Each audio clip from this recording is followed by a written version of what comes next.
Shalom dan selamat bertemu dalam pertemuan kita pada saat ini. Walaupun hanya melalui video, namun kiranya Tuhan tetap menyertai kita semua. Materi yang akan kita bahas pada hari ini adalah materi tentang panggilan gereja. Panggilan gereja. Sebelumnya itu kita perlu mengetahui tentang apa pengertian dari gereja itu sendiri.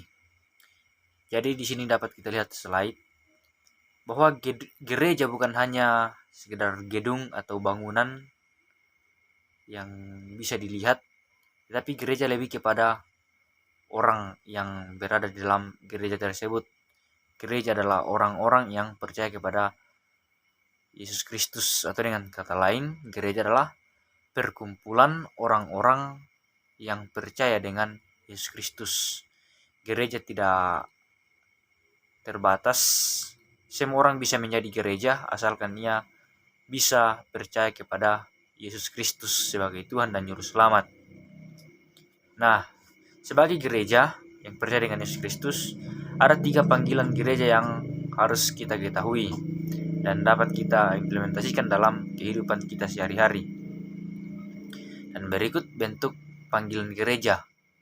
Yang pertama itu adalah koinonia. Koinonia dapat juga disebut sebagai persekutuan. Mengapa koinonia ini penting? Karena persekutuan ini akan mempertemukan kita dengan orang lain dan terkhusus mempererat hubungan kita dengan Tuhan melalui persekutuan kita dengan Allah. Persekutuan dapat dilakukan melalui ibadah-ibadah hari Minggu atau kebaktian-kebaktian rumah tangga, dan persekutuan lain misalnya persekutuan kaum bapa, perempuan, sekolah minggu, PPGT, dan persekutuan yang lain. Persekutuan terdiri dari 1 atau 2 orang atau lebih yang bersekutu untuk menyatakan imannya kepada Tuhan. Itu yang dimaksud dengan koinonia. Kemudian yang ketiga adalah marturia, atau biasa disebut dengan bersaksi. Bersaksi juga sangat penting dalam kehidupan kita sebagai gereja, di mana kita bisa menceritakan atau menyatakan kesaksian kita tentang keberadaan Tuhan Yesus kepada orang lain, agar mereka percaya bahwa Yesus Kristus itu benar-benar ada. Bersaksi tidak hanya untuk gereja atau sesama kita dalam gereja, namun lebih kepada orang-orang di luar gereja agar mereka juga dapat mengenal Yesus Kristus. Nah, yang ketiga adalah diakonia, atau biasa juga disebut dengan kata melayani. Ini yang perlu kita juga pelajari dan kita implementasikan dalam kehidupan kita, itu melayani.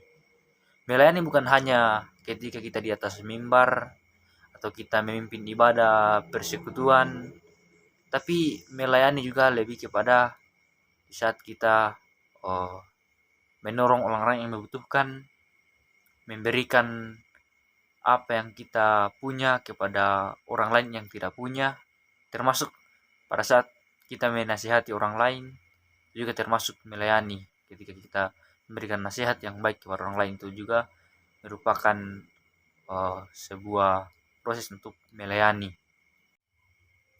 Demikianlah materi kita pada saat ini, dan di sini saya sudah siapkan ada 2 link. Yang pertama link untuk soal, jadi kalian akan menjawab soal pilihan ganda sebanyak 5 nomor. Ini akan menjadi nilai ujian akhir semester.